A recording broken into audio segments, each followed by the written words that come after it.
Thank you banget kesempatannya juga teman-teman. Sekali lagi aku boleh bisa sharing, bukan karena aku lebih jago, bukan karena lebih hebat, tapi karena Tuhan izinkan aku untuk bisa renungin dulu tentang apa ini hati gembala. Buat pertama kali yang baru join, salam kenal, aku Francisca Permata. Kita sama-sama belajar untuk bisa belajar kasihnya Tuhan seperti apa, teladannya Tuhan seperti apa, lebih lagi di komunitas sahabat Yesus. Nah, 1 bulan ini kita udah belajar tentang teladan Kristus. Di awal bulan kita belajar tentang hati yang mengasihi jiwa-jiwa dari Ko Andreas. Terus di minggu kedua kita udah belajar di Ko Majesty tentang kerendahan hati. Yang nggak egois, yang bisa mendahulukan orang lain di atas diri kita. Terus kita di minggu lalu kita belajar tentang menjadi pribadi yang lemah lembut, yang bisa ramah, yang bisa merespon dengan baik sekalipun situasi sedang nggak baik. Dan hari ini kita mau belajar tentang hati gembala. Hati gembala, hatinya yang seperti apa? Gembala yang seperti apa? Kita mau sama-sama lanjut dan pelajari. Boleh tolong di next? Kalau nanti ada suaranya kurang jelas atau sinyal putus-putus, boleh tolong diinfoin ya teman-teman ya. Langsung aja chat di kolom chat, itu boleh infoin aja. Nah, banyak banget pekerjaan yang ada di bumi ini. Ada nelayan, ada penjaga babi, ada peternak bebek, ada tukang kayu, ada banyak banget pekerjaan. Nahkoda, kayak masinis, kayak banyak banget. Tapi kenapa gembala? Kenapa kita harus belajar hati gembala? Kenapa bukan hati nahkoda? Kenapa bukan hati nelayan? Kenapa bukan hati penjaga babi? Kenapa kita belajar hati gembala? Kenapa Tuhan pilih kata gembala? Apa spesialnya gembala? Sampai kita harus belajar hati gembala. Nah, gembala itu menurut KBBI, Kamus Besar Bahasa Indonesia, diartikan sebagai penjaga, pemelihara, makhluk hidup, atau kawanan. Nah, jadi spesialnya di sini, kenapa ya? Tuhan Yesus kan mau kita jadi penjala manusia. Penjala manusia seperti penjala ikan. Berarti harusnya bisa dong belajar dari nelayan aja. Tapi kenapa kok kita disuruhnya belajar seperti gembala? Karena kalau nelayan, kita tuh belajarnya cuma nangkap-nangkap ikan. Menjala, menangkap jiwa, ikan atau manusia. Tapi Tuhan nggak berhenti di situ. Tuhan ingin kita itu bisa memelihara, menjaga, memaintain jiwa-jiwa yang udah dimenangkan dalam Tuhan. Makanya kalau sebagai orang Kristen, kita itu nggak cuma belajar untuk menginjil, tapi juga memuridkan. Di Amanat Agung kan, jadikanlah semua bangsa muridku. Itu di Amanat Agung di Matius 28. Ya kan, di ayat 18, 19, 20. Kita belajar tentang itu. Nggak cuma untuk menginjili, nggak cuma untuk menangkap, tapi benar-benar juga bisa menjaga dan memelihara. Nah, Tuhan itu adalah Allah yang benar-benar tahu apa yang kita perlukan. Dan nggak cuma berhenti sampai tahu. Tuhan itu punya segala sesuatu yang kita perlukan. Dan bahkan Tuhan memberi apa yang kita ingini dan kita perlukan itu. He knows what you need. He has what you need. Tuhan nggak cuma tahu, tapi Tuhan juga berikan. Itu spesialnya pribadi gembala. Dia tahu dan dia mau menjagai, dia mau setia, dia mau melindungi, dia adalah benar-benar gembala yang baik. Gembala itu kalau di zaman dahulu sama orang-orang bangsa Israel, itu seringkali juga dianggap sebagai pekerjaan yang rendahan, terpinggirkan. Bahkan kalau misalkan ada kejadian masalah hukum, gembala itu dianggap orang yang nggak boleh bersaksi, atau jadi saksi pun tuh nggak boleh. Karena dikecilkan, dipinggirkan, dianggap terbuang. Malah orang tuh kayak anggap, aduh, dalam banyak kesempatan tuh, ngapain sih? Pekerjaan itu tuh pekerjaan rendahan. Kayak Daud, itu tuh jadi gembala, bukan seperti saudara-saudaranya yang prajurit. Karena sebenarnya tanpa sadar tuh dia dikecilin sama ayahnya, Pak Isai, dan sama saudara-saudaranya. Dia cuman disuruh gembalain 3 ekor domba, 2-3 ekor domba di padang rumput. Tapi Tuhan justru ternyata tunjukin. Jadi gembala itu spesial. Daud justru dipilih malah jadi raja. Dari pekerjaan yang tadinya dianggap orang hina. Dari pekerjaan yang tadinya dianggap, aduh sia-sia banget sih kerjaannya ngapain, cuma nungguin domba. Tapi Tuhan itu ternyata selalu spesialkan apa yang sering dianggap hina sama manusia. Mengapa gembala? Buktinya seperti apa Tuhan spesialin?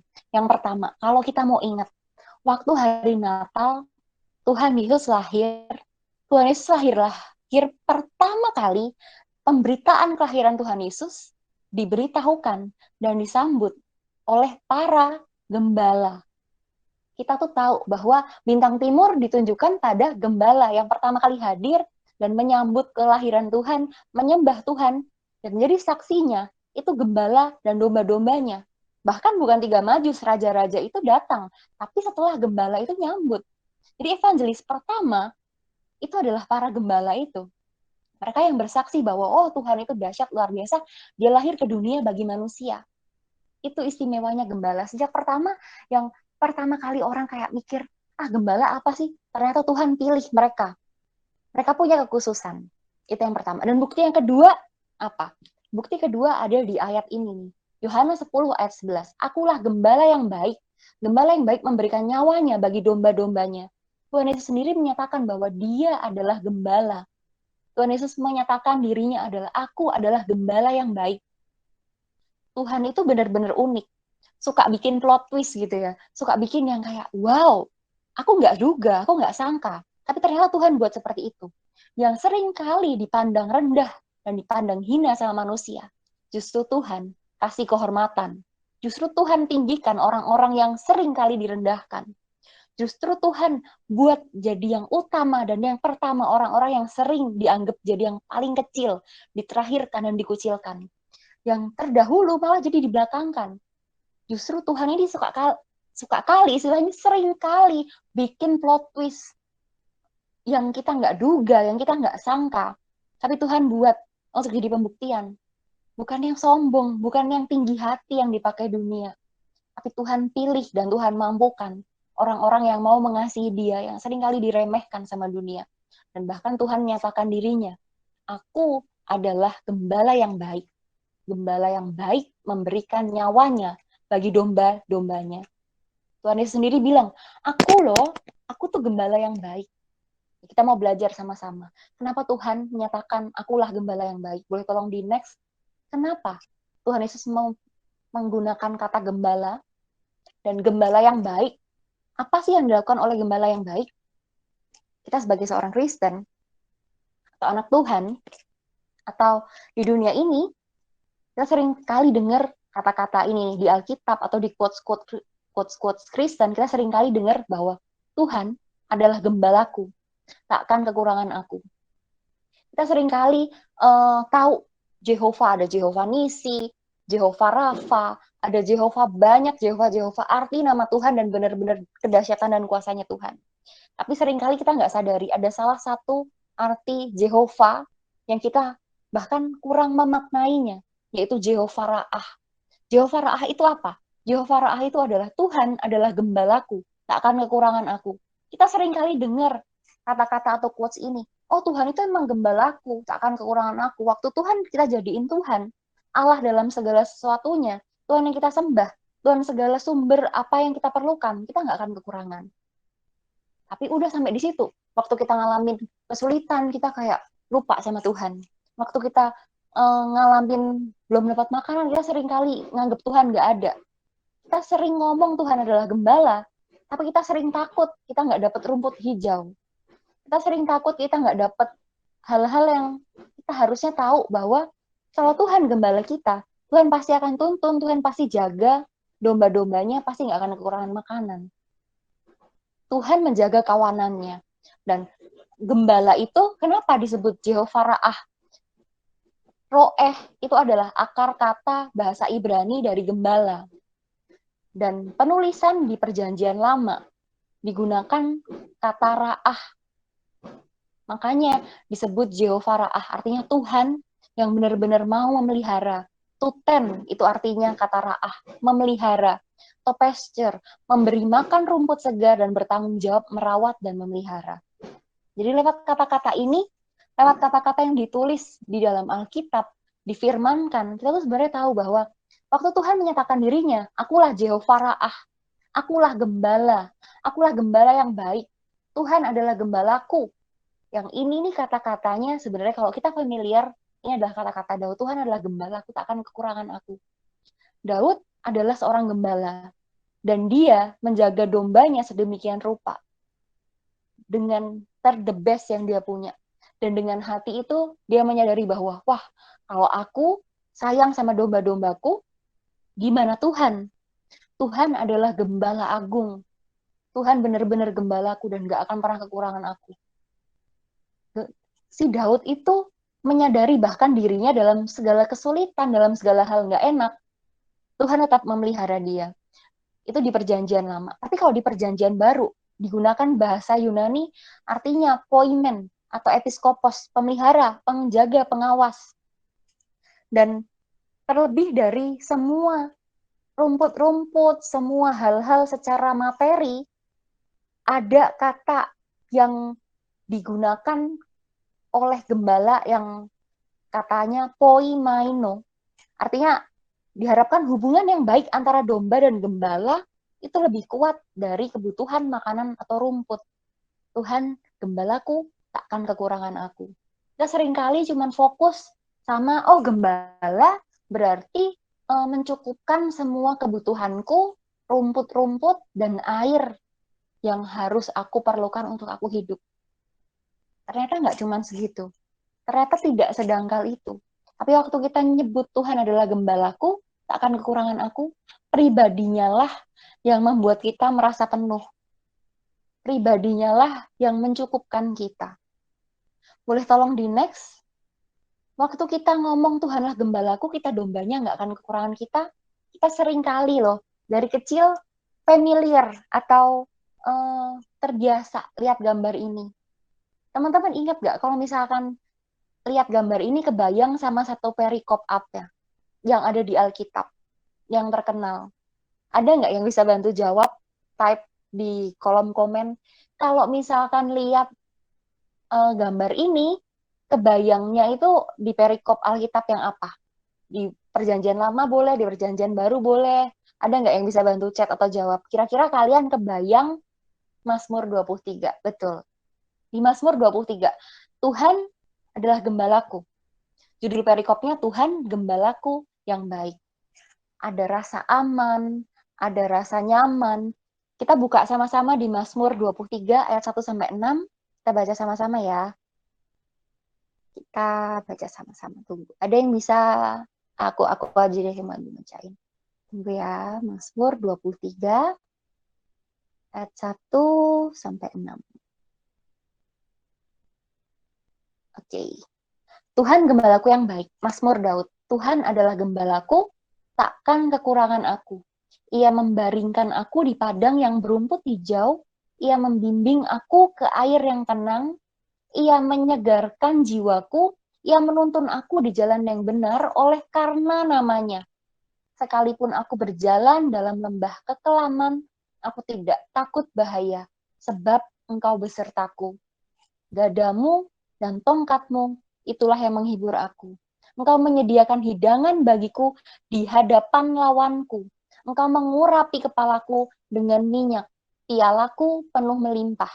Kebajikan dan kemurahan belaka akan mengikuti aku seumur hidupku. Dan aku akan diam di dalam rumah Tuhan sepanjang masa. Amin. Dari ayat ini nih kita bisa belajar banyak bahwa ini mazmur yang dimasmurkan oleh Daud. Daud menyatakan bahwa Tuhan adalah gembalaku, gak akan pernah kekurangan aku.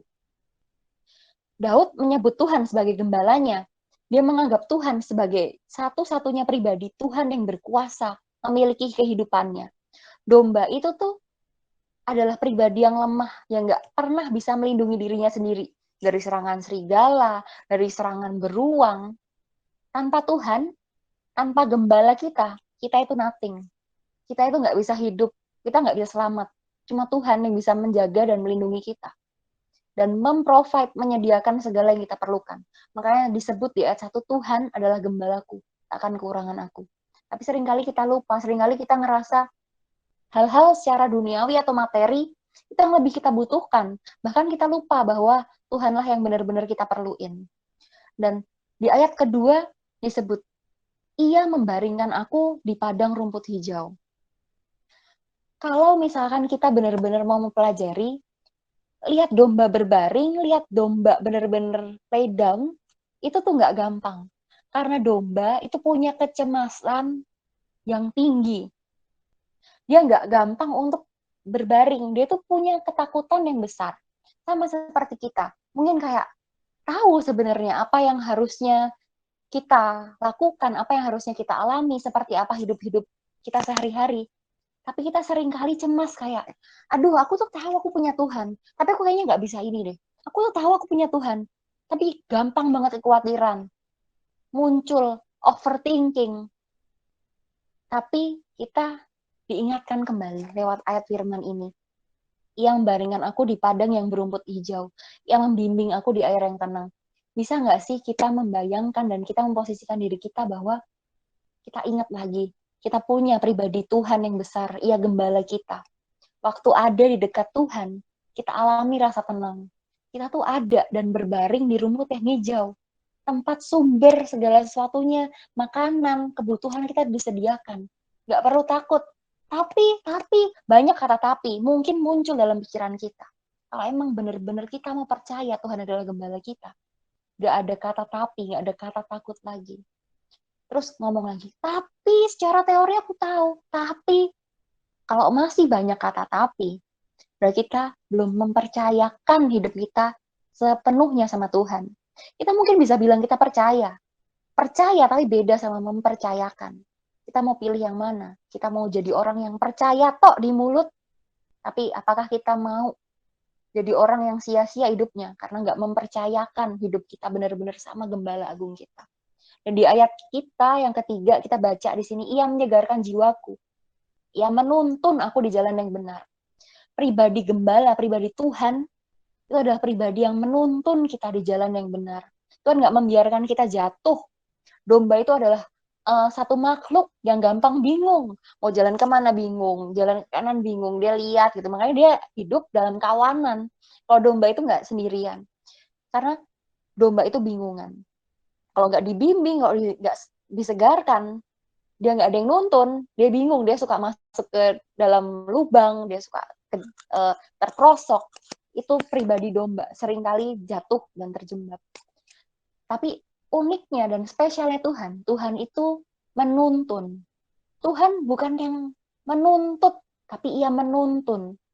Tuhan nggak cuma suruh ini, tapi dia ajar kita.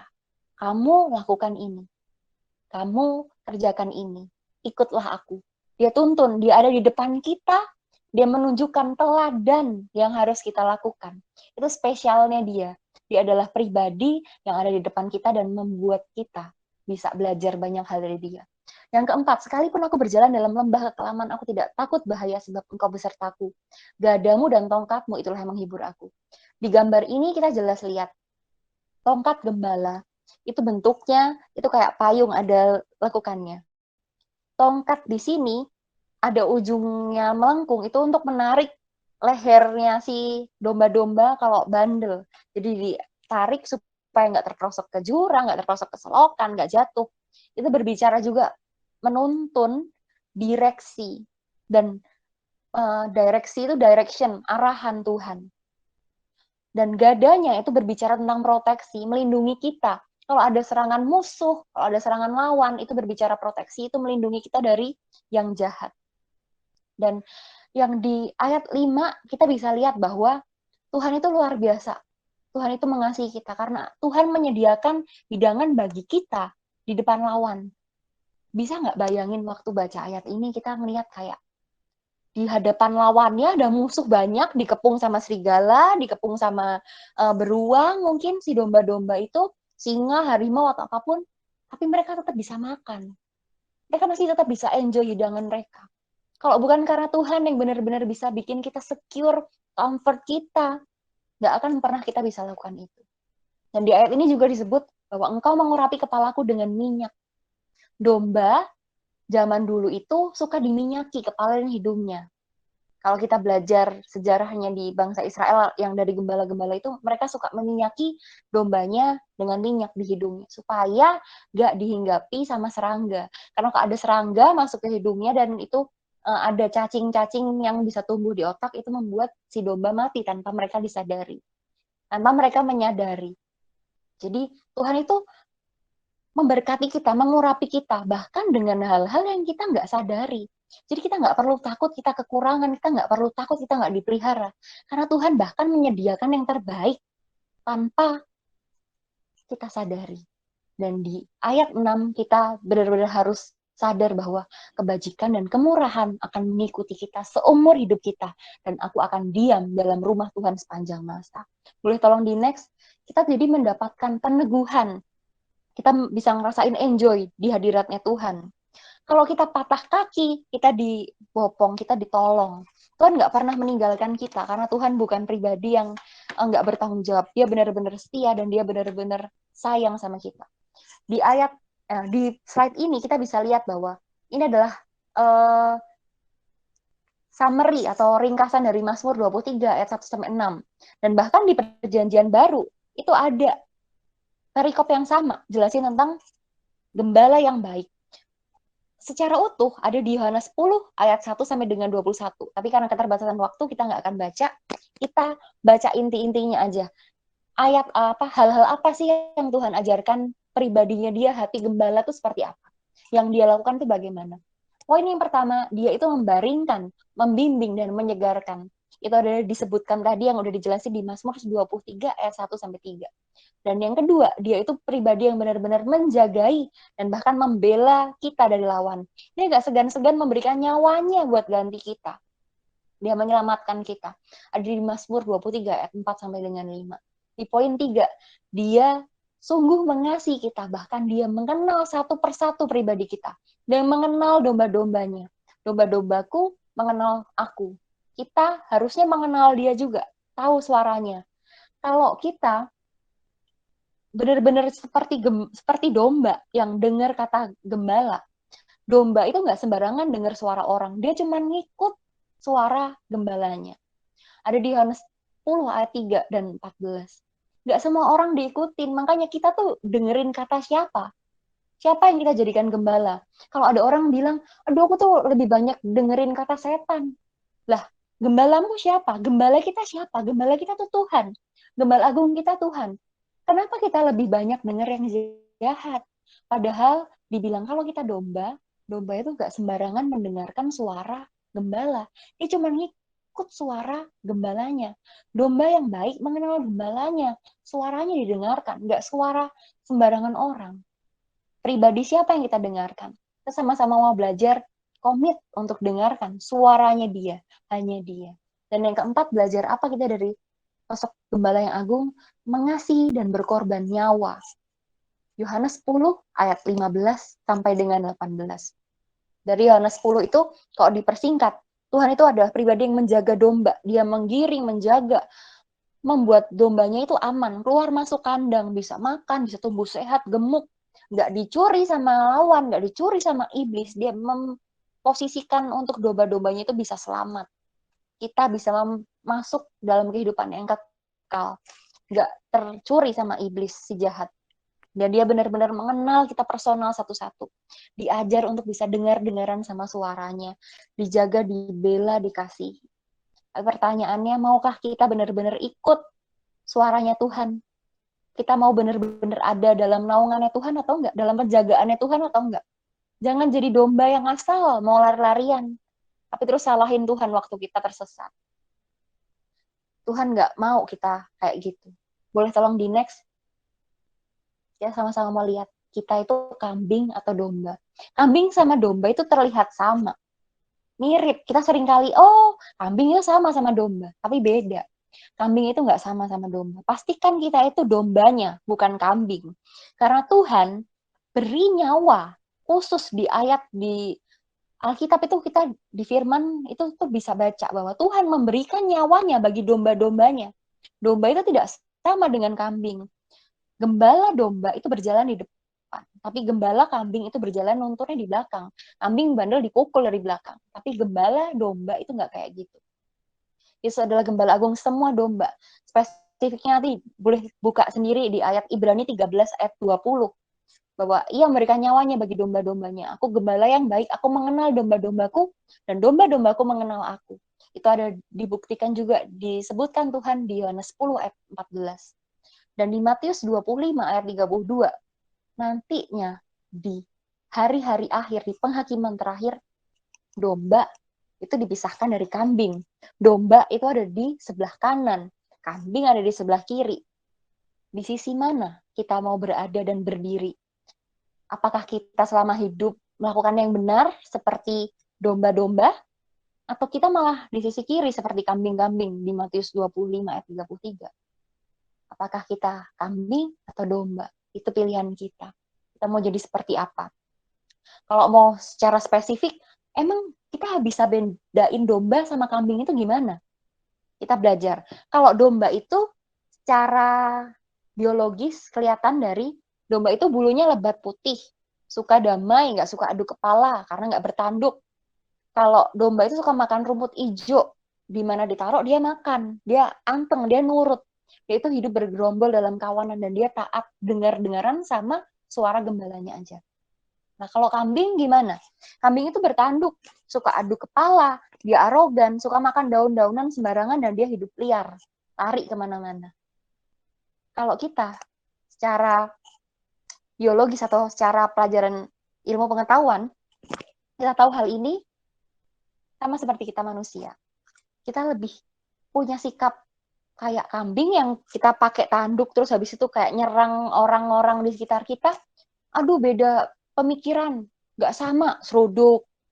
Aduh, aku ngerasa lebih jago, arogan, seruduk. Aduh, aku mau hidup bebas ke sana ke sini. Kambing bukan domba. Kita mau jadi pribadi yang seperti kambing atau seperti domba. Jangan sampai kita salah menjadi kambing. Kita dombanya. Tadi kan kita udah jelas bahwa melihat kita dombanya. Boleh tolong di next?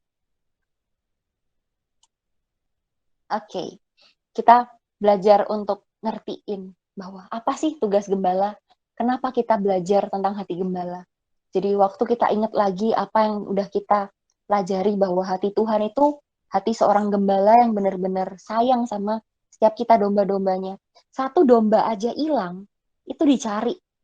Domba tersesat hilang, itu dicari. Bahkan dia meninggalkan 99 domba yang lain untuk dapetin satu itu. Dia benar-benar semangat, dia benar-benar gak mau ada satupun yang terhilang. Karena dia itu benar-benar menghargai, satu dombaku itu aku sayang. Dia mencari yang hilang.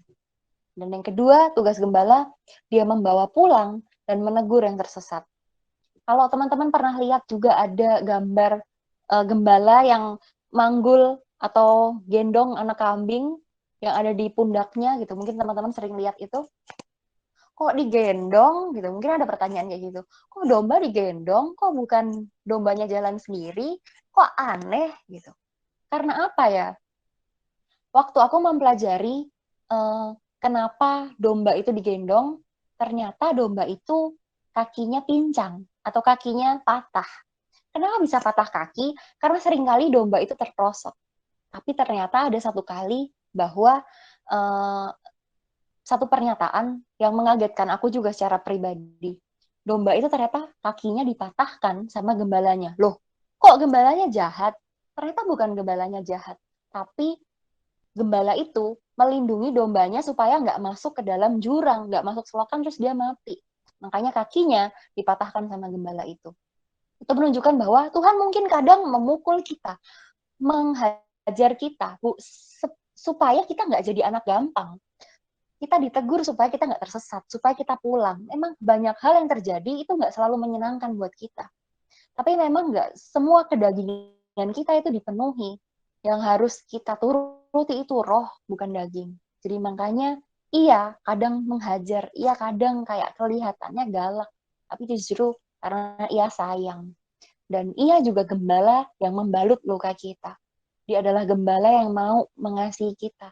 Nggak tega, nggak akan pernah tega Tuhan itu lihat kita sakit, lihat kita menderita.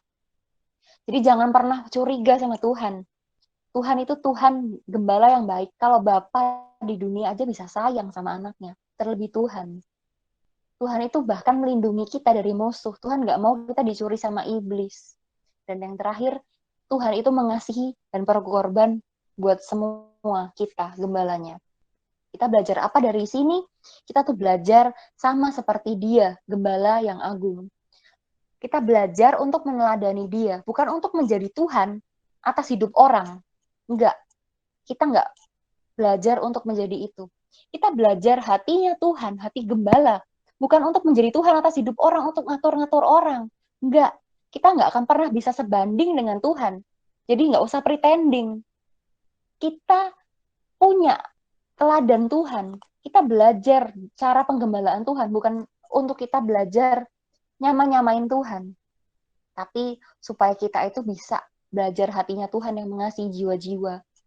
Kita dipersiapkan untuk bisa semangat bantu domba-domba yang lain itu nggak tersesat. Bisa siap dalam segala padang, medan. Kalau emang hari-hari ini nggak baik karena hari-hari adalah jahat. Tapi benar-benar bisa sama-sama ingetin, ayo yuk teman-teman jangan tersesat yuk, ayo pulang. Banyak hal yang nggak enak, tapi tetap harus kuat dalam Tuhan. Kalau misalkan kita hari-hari ini juga sadar, kita tuh nggak bisa lah jadi gembala, kita nggak mungkin lah bisa jadi gembala, karena kan susah, kita tuh manusia, banyak loh alasan yang bisa kita pakai, kita bilang kayak, aduh ribet lah, nggak mungkin lah, kita bisa sama-sama belajar bahwa Tuhan mau kita belajar sesuatu. 3 poin ini, boleh tolong di next yang Tuhan benar-benar mau kita pelajari jadi gembala. Belajar menggembalakan, 1 Petrus 5 ayat 2-4. Tuhan benar-benar mau kita menggembalakan. Menggembalakan bukan dengan paksaan, tapi dengan sukacita dan sukarela. Karena Tuhan sendiri yang memberikan kepercayaan untuk kita menggembalakan. Dan yang kedua, mengabdi surut dengan kehendak Allah. Di Yohanes 21 ayat 15-19. Mengabdi bukan untuk keuntungan diri sendiri. Di Yohanes 21 ayat 15 sampai dengan 19 itu menceritakan tentang Petrus. Petrus yang kayak ditanya Tuhan 3 kali, apakah kamu ngasih aku? Gembalakanlah domba-dombaku.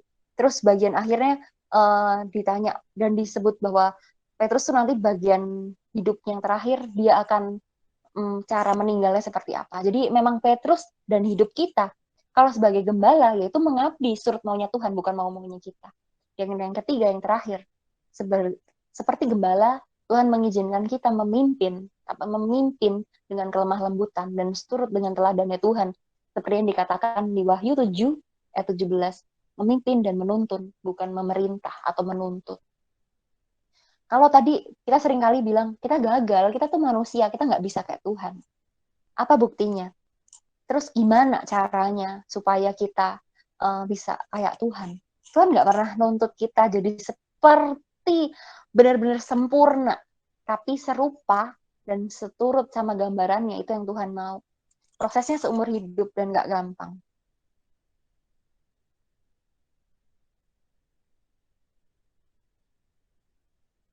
Memang nggak akan pernah bisa sempurna. Tapi Tuhan nanti Tuhan Yesus 3 kali. Dan 3 kali itu juga dia gagal. Tapi Tuhan nanya juga 3 kali. Petrus, apakah kau mengasihi aku? Terus Petrus jawab, Tuhan iya, aku mengasihi engkau. Gembalakanlah domba-dombaku. Terus Petrus ditanya lagi sama Tuhan Yesus, apakah engkau mengasihi aku? Terus Petrus bilang, iya Tuhan, aku mengasihi engkau. Gembalakanlah domba-dombaku. Terus Petrus ditanya lagi yang ketiga kali sama Tuhan Yesus, apakah engkau mengasihi aku? Terus Petrus bilang, iya Tuhan, aku mengasihi engkau. Terus Tuhan Yesus bilang lagi, gembalakanlah domba-dombaku. Sama kayak misalkan, hari ini kita masing-masing, waktu Tuhan bertanya sama kita, do you love me?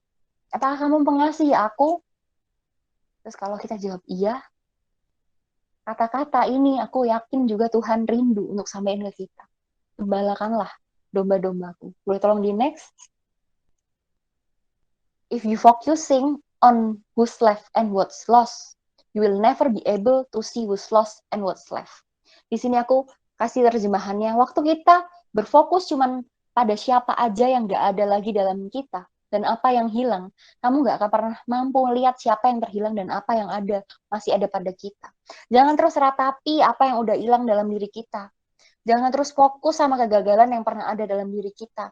Jangan pernah, kalau udah jatuh atau ada yang hilang, ya udah nggak apa-apa, yang penting kita bangkit lagi. Fokus sama jiwa-jiwa yang terhilang. yang harus diselamatkan. Fokus sama apa yang ada pada kita yang di masa depan. Tuhan minta kita punya hati gembala.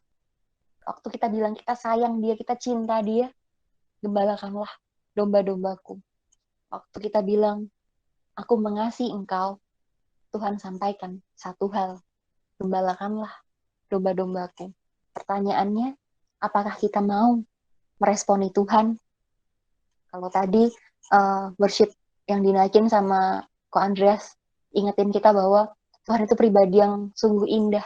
Kita tuh bener-bener kayak nggak kepikir bahwa Tuhan itu tuh mau mengasihi kita domba-domba yang bener-bener hina, nggak terpandang, yang bener-bener seringkali hilang-hilangan, lari dari Tuhan, terus suka tersesat. Tuhan mau hari ini kita sama-sama balik lagi komit, balik ke Tuhan. Maukah kita sama-sama fokus untuk bisa balik, kita minta ampun kalau masih ada kesalahan atau ganjalan yang ada di hati kita, atau kita pernah lari dari Tuhan, atau bahkan saat ini kita juga lari dari Tuhan, kita ada dosa yang kita sembunyikan. Tuhan, aku malu, banyak dosa yang aku lakukan, banyak hal yang nggak layak. Tapi Tuhan mau bilang, aku mengasihi engkau. Apakah kau mengasihi aku? Dan satu yang dia mau bilang sama kita waktu kita mengasihi dia, gembalakanlah domba-dombaku. Gak harus gembalain satu gereja, gak harus gembalain beratus-ratus jiwa, tapi satu jiwa itu berharga di mata Tuhan. Kalau kita bisa ingetin teman kita, kalau kita bisa ingetin keluarga kita bisa doakan mereka. Berarti juga punya hati gembala seperti ia mau menggembalakan kita untuk bisa menyelamatkan orang itu balik ke Tuhan. Itu berharga buat Tuhan. Maukah kita lakukan itu? Kita sama-sama mau doa, kita mau minta Tuhan, Tuhan, aku mau bersyukur Tuhan, Tuhan sudah menggembalakan kami, Tuhan sudah hadir dan mengasihi kami. Kami bersyukur Tuhan, kami berterima kasih kalau kami tadi diingatkan banyak hal tentang hatimu yang begitu mengasihi kami. Kami mau terus Tuhan mengasihi Engkau dan belajar gak lari lagi dari Tuhan. Kami mau komit Tuhan untuk balik ke hadirat Tuhan, memiliki hati juga mengasihi jiwa-jiwa seperti Engkau mengasihi jiwa-jiwa Tuhan. Kalau kami terhilang hari-hari ini Tuhan, masih ada dosa yang ada pada kami, kami mau minta ampun Tuhan, kami mau Engkau menunjukkan kasih-Mu dan Kau menyatakan pengampunanmu Tuhan. Kami tahu kami nggak layak, tapi Tuhanlah yang melayakkan kami. Ampuni kami Tuhan, ampuni setiap kami. Biarkan firman ini termateraikan dalam hidup kami dan hati kami Tuhan. Kau yang telah berbicara Tuhan, Kau telah mengingatkan bahwa hatimu mengasihi kami. Ajar kami bisa punya hati seperti Tuhan yang mengasihi jiwa-jiwa. Gak fokus sama apa yang terhilang, tapi benar-benar bisa fokus sama apa yang masih ada dalam tangan kami, dan fokus sama jiwa-jiwa yang masih terhilang Tuhan. Benar-benar bisa kami nyatakan keselamatan, pemulihan datangnya daripada Tuhan. Kami mau itu Tuhan. Terima kasih Tuhan, kami sudah mendengarkan firman-Mu, ajar kami bisa punya hati seperti hati-Mu Tuhan. Dalam tangan-Mu Tuhan, kami serahkan doa dan harapan kami, terpujilah nama Tuhan, biarkan kami terus punya komitmen, dibangun, dan kami sadar bahwa Engkau sungguh indah, Engkau mengasihi kami, dan Engkau Allah kami yang hidup. Kami mau terus Tuhan menyerahkan hidup kami hanya padamu. Kau adalah gembala kami yang agung, Tuhan, juru selamat kami yang hidup. Haleluya. Amin.